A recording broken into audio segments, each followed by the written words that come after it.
तो ये दोनों लड़कियां सफाई कर्मचारी हैं।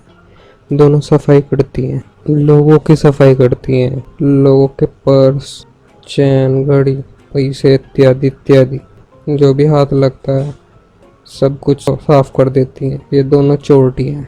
और ये जो सफेद बाल वाली है ये 1.5 शाणी है। इसको हाथ लगते हैं हीरे, ढेर सारे हीरे। और ये दोनों हीरे लेकर यहाँ से 9 तो 11 हो जाती हैं और ये पहुंच जाती हैं इस बूढ़ा अंकल के पास और इसके गले पड़ जाती हैं और कहती हैं जल्दी चाचा हमें इस जगह से बाहर लेकर चलो। और पहुंच जाती हैं एक सुनसान आइलैंड पर जहाँ पर ज्यादा लोग नहीं रहते हैं। आइलैंड पर पहुंचकर इन्हें पता लगता है कि जिस आदमी की इन्होंने सफाई की है उसे होटल में किसी ने लुढ़का दिया है। और ये माथा पकड़ कर बैठ जाती हैं कि उसे किसने मार दिया, अब उसके मर्डर का इल्जाम हमारे ऊपर आएगा। और ये रोने लगती है। जो रो रही है ये है रोतड़ू और ये जो इस पर चिल्ला रही है ये है छपरन। छपरन और रोतड़ू ये दोनों बेस्ट फ्रेंड है और चोरी चकारी का काम करती हैं। ये दोनों बातें करने लगते हैं कि अब आगे क्या करना है। तो छपरन रोतड़ू को कहती है कि रोना बंद कर, मेरे पास आ, हमें कोई नहीं जानता, हमने पीछे कुछ सब छोड़े हैं, इसलिए टेंशन लेने की जरूरत नहीं है। और ये दोनों एक किले पर चढ़ जाती हैं और वहां से इस बॉक्स को नीचे फेंक देती हैं और हीरे अपने पास रख लेती हैं। इसके बाद रोतड़ू एक पुलिस वाले से मिलती है और इसके प्यार में अंधी हो जाती है। ये देखकर छपरन की लसना लगती है कि हम दोनों चोर हैं, ये दोस्ती कर रही है पुलिस वाले से। छपरन इसको समझाती है कि ये क्या कर रही है, हम इस आइलैंड पर नए हैं, हमें यहाँ पर कोई नहीं जानता और तुम दोस्ती भी एक पुलिस वाले से कर रही हो, हम दोनों चोर हैं, शायद तुम भूल गई। तो रोतड़ू उसको समझाने लगती है कि उसे हमारे काम के बारे में कुछ नहीं पता लगेगा। जैसे ये दोनों पापा की परे यहाँ से उड़ने लगती हैं तभी हम देखते हैं कि एक मम्मी का प्रेत इनका पीछा कर रहा है जो कि टकला है और ये इन दोनों को देखकर अपने दांत रगड़ने लगता है। इसके बाद इनके घर में कोई चोर घुस जाता है और ये कुछ ढूंढने लगता है। उसके अगले दिन रोतड़ू को फिर पुलिस वाला मिलता है, ये इससे बकवास करने लगती है। फिर रात को रोतड़ू छपरन से कहती है कि मैं जरा बाहर घूम कर आती हूँ, मेरा घर में दम घुट रहा है।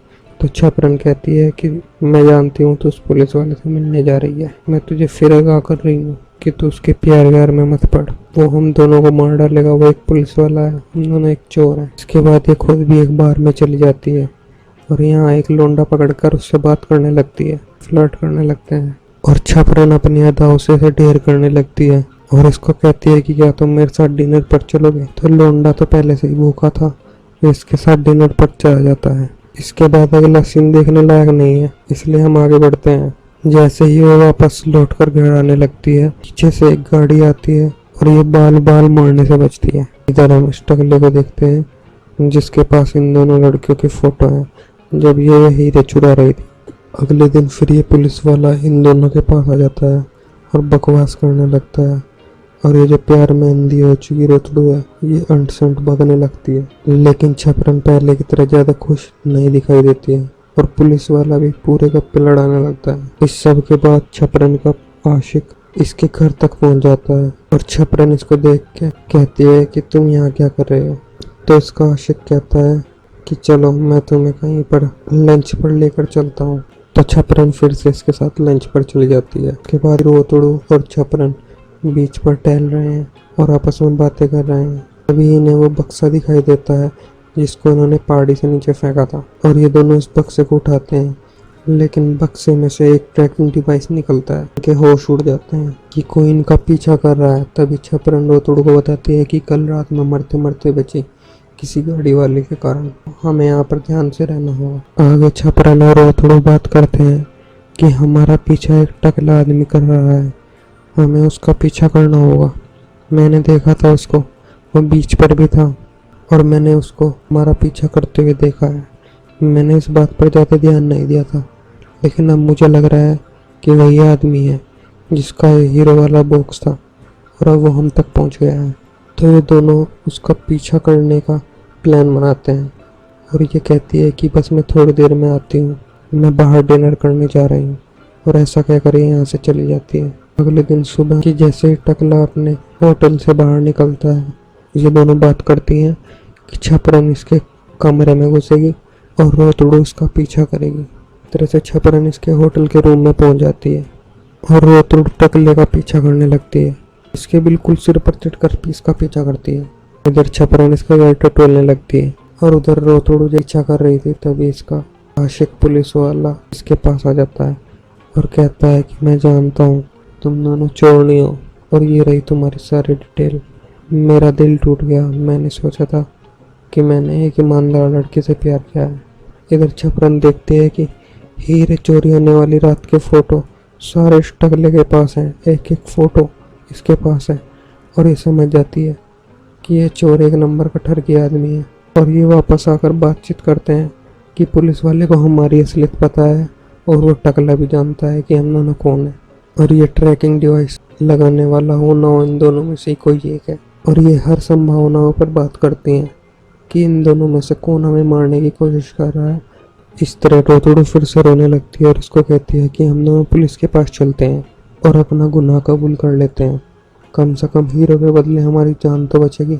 छपरन कहती है माय डार्लिंग तुम पहले रोना बंद करो, मैं हूँ ना अभी, मैं हूँ ना तुम्हारे पास, हमें कुछ नहीं होगा, हमें कोई नहीं मार सकता है और ना ही हमें किसी को हीरे देने की ज़रूरत है, तुम आओ मेरे साथ। लेकिन जैसे ही ये अंदर जाने लगते हैं तभी इन पर अंधाधुंध गोलियाँ चलने लगती हैं।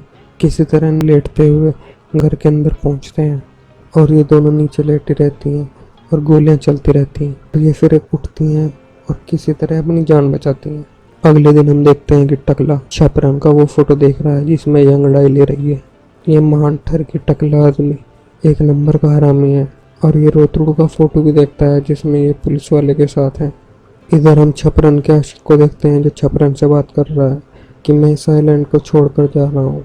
तो छपरन एकदम परेशान हो जाती है कि मेरा आशिक मुझे छोड़कर जा रहा है। तो इसका आशिक कहता है कि मुझे बिजनेस के सिलसिले में यहाँ से जाना पड़ेगा, मुझे काम है, फिर मिलते हैं। इधर रोतड़ू अपने बॉयफ्रेंड को बुला लेती है। हमारे ऊपर गोलियां चली हैं और हमारी जान बाल बाल बची है। तभी इस पुलिस वाले के पास फोन आता है कि किले पर गोलियां चल रही हैं, हम यहाँ पर 4 लोग फंसे हुए हैं, हमारी जान बचाइए। लेकिन ये एक ट्रैप होता है और वो फ़ोन टकले ने किया होता है और टकला इस पुलिस वाले को बेहोश कर देता है, वो भी बिना डंडा मारे। और इसकी गर्लफ्रेंड के पास इसके घर पहुंच जाता है और ये भागने लगती है अपनी जान बचाने के लिए। लेकिन टकला तो पक्का है और जैसे ये गन उठाती है टकला इसको कब्जे में ले लेता है, अपने साथ ले जाने की कोशिश करने लगता है। तपाई के थोड़ी देर बाद छपरन दौड़कर घर में आती है और देखती है कि टकले ने रोतड़ू को दबोच रखा है। तो जैसे ही इसकी तरफ गन पॉइंट करता है पीछे से रोतड़ू उसके सिर पे किताब मारकर इसको बेहोश कर देती है। किताब से भी लोग बेहोश हो जाते हैं। खैर ये दोनों आगे यहाँ से भागने लगते हैं, पीछे से टकलू आ जाता है। अभी तो बहुत बेहोश होने की एक्टिंग कर रहा था और ये इनको गन पॉइंट पर अपने साथ लेकर चलने लगता है और ये कहता है कि मैं तुम दोनों को मार डालूंगा, तुम्हारी वजह से मेरी बीवी और बच्चे मुझे छोड़कर चले गए, तुम दोनों एक नंबर की डायन हो, तुमने मेरे घर में चोरी की और मुझे लूट कर कंगाल बना दिया। ये देखकर मेरी वाइफ मुझसे बहुत नाराज़ हो गई, उसने मेरा साथ देने की बजाय मुझे छोड़ना बेहतर समझा, वो मुझे छोड़कर भाग गई, साथ में मेरे बच्चों को भी ले गई। मैं तुम दोनों को नहीं छोड़ूंगा, तुम दोनों की आज मौत निश्चित है। इस सब बकवास के बाद छपरन रोतड़ू को धक्का दे देती है। तो टकला कहता है कि ये क्या कर रही हो। छपरन डंडा उठाती है और इसको बेहोश कर देती है। इसके बाद ये दोनों इसको बांध देती हैं, लेकिन यहाँ पर टकले के पास चाकू होता है और ये अपने रस्सियाँ काट लेता है। लेकिन ये दोनों बाहर खड़ी होकर बकवास करने लगती हैं और जैसे ही वापस अंदर जाती हैं इनको खून के धब्बे दिखते हैं जो कि इनके घर तक जा रहे होते हैं। लेकिन जैसे ही ये अपने घर के बाथरूम के अंदर पहुँचती हैं यहाँ पर टकला लाश बन चुका होता है।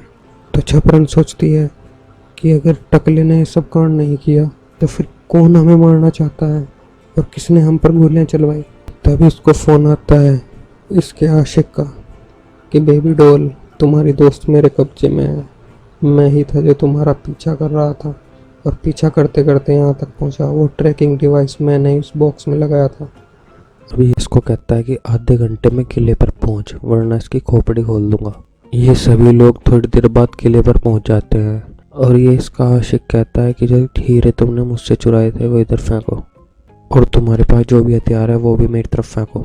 और रोतड़ू रोने लगती है कि प्लीज छपरन मुझे बचा लो, मैं अभी मरना नहीं चाहती, मेरी अभी उम्र क्या है, पुलिस वाला मेरा वेट कर रहा है, प्लीज मुझे बचा लो, मैं मरना नहीं चाहती।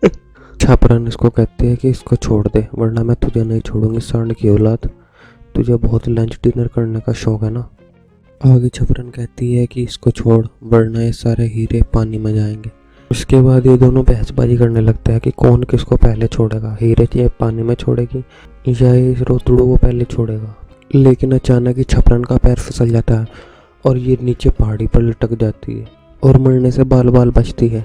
तभी रोतड़ू भाग कर आती है इसकी जान बचाने के लिए और रोतड़ू कहती है कि तुम मेरे हाथ पैर पकड़ लो, मैं तुम्हें ऊपर खींच लूँगी, तुम्हें डरने की ज़रूरत नहीं है। इतने में ये हीरे उठा लेता है और जैसे ही यहाँ से भागने की कोशिश करता है रोतड़ू का बॉयफ्रेंड पीछे से आ जाता है और उस पर शेर की तरह टूट पड़ता है और पुलिस वाला इसके साथ मार कुटाई शुरू कर देता है और रोतड़ू छपरन को ऊपर भी खींच लेती है। इधर इन दोनों की लड़ाई भिड़ाई में ये पुलिस वाला घायल हो जाता है और जैसे ही छपरन का आशिक एक लकड़ी उठाकर इसे मारने की कोशिश करता है छपरन पीछे से चिल्लाती है, सुन बे रात के सौदागर, ये ले हीरे।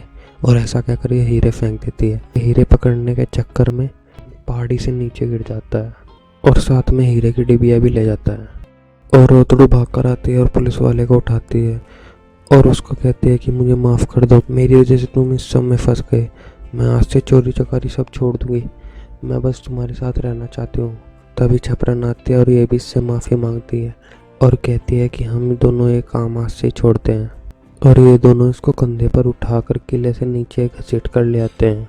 इस सब के बाद रोतड़ू और उसका बॉयफ्रेंड कहीं घूमने चले जाते हैं और छपरन आंखों पे चश्मा लगा के स्माइल पास करते हुए यहाँ से चली जाती है।